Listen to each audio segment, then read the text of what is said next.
kalau yang menjadi salah satu goal dari ibadah-ibadah kita itu adalah menjadi orang bertakwa ya. Ya ayuhan nasu ubudu rabbakum alladzi khalaqakum walladzina min qablikum la'allakum tattaqun. Perintah-perintah ibadah itu hampir semua diakhiri dengan isyarat menuju kepada ketakwaan. Maka ya seperti yang dikatakan Rasulullah sallallahu alaihi wasallam, at-taqwa hahuna. Takwa itu ada di sini dan memang tidak terlihat, tidak tampak, tidak bisa dikenali.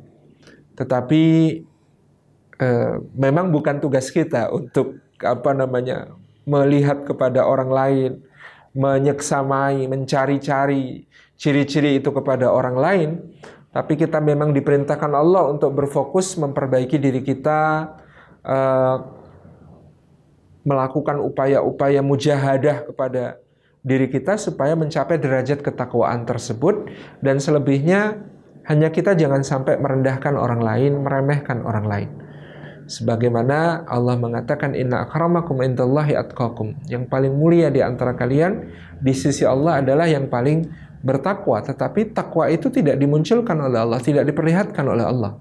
Ya artinya kita tidak perlu mengukur kemuliaan dengan harta, pangkat, jabatan, dengan paras rupa, keterampilan, ilmu, ya, kepandaian, dan seterusnya. Tidak, karena ukuran kemuliaan itu takwa. Tapi karena takwa tidak terlihat pula, maka tugas kita adalah berjuang menjadi orang bertakwa dan sekaligus menjaga prasangka kita kepada orang lain, karena kita tidak pernah tahu manakah yang lebih dicintai Allah, manakah yang lebih dekat kepada Allah, manakah yang lebih mulia di sisi Allah. Kita tidak pernah tahu. Bahkan ada orang yang mungkin mulia di sisi Allah, begitu dia meremehkan orang lain, jatuh kemuliaannya di sisi Allah Subhanahu wa taala. Suatu saat seorang ulama, ya, saya lupa namanya, menyertai ayahandanya dalam sebuah perjalanan. Ayahandanya seorang ulama. Ulama yang satu ini masih muda, waktu itu masih remaja. Beliau bercerita, satu saat aku menemani ayahku, kami berada dalam satu rombongan musafir, banyak teman yang lain, lalu kami pun malam-malam ayahku membangunkan aku untuk qiyamul lail. Kemudian kami qiyamul lail, lalu aku melihat orang di sekelilingku semuanya tidur. Maka aku pun berkomentar, alangkah baiknya bagi mereka untuk sholat malam, tapi mereka malah tidur. Maka ayahku berkata kepadaku, lebih baik kamu tidur nak tadi daripada kamu qiyamul lail tapi membuat kamu memandang rendah kepada hamba Allah yang lain. Jadi lebih baik bagimu tadi tidur saja, itu aman, kamu tidak memandang rendah kepada hamba Allah yang lain, daripada kamu qiyamul lail tapi kemudian kamu menjadi memandang rendah kepada yang lain.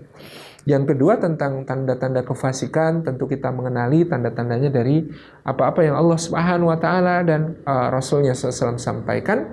Pada intinya kefasikan itu bermakna memahami, mengetahui ilmunya, tetapi dia berperilaku, bertindak tidak sesuai dengan apa yang dia fahami, tidak sesuai dengan apa yang dia ilmui. Jadi kalau ada orang jahil melakukan perbuatan dosa, maka dia adalah orang yang jahil. Dan dosanya tentu di sisi Allah Subhanahu wa taala barangkali lebih mudah diampuni daripada seorang alim yang melakukan kemaksiatan karena dia memiliki ilmu, dan ilmu itu ujian baginya, sehingga dengan ilmu itu seharusnya dia terbimbing, dengan ilmu itu seharusnya dia tidak jatuh ke dalam dosa yang sedemikian, tapi dia jatuh. Tentu ini akan menjadi catatan noktah yang lebih gelap daripada orang yang tidak tahu ketika melakukan satu dosa. Jadi di situ kefasikan. Tentu yang paling patut dicurigai setiap kita membicarakan hal-hal yang buruk adalah diri kita sendiri. Wallahu a'lam bishawab.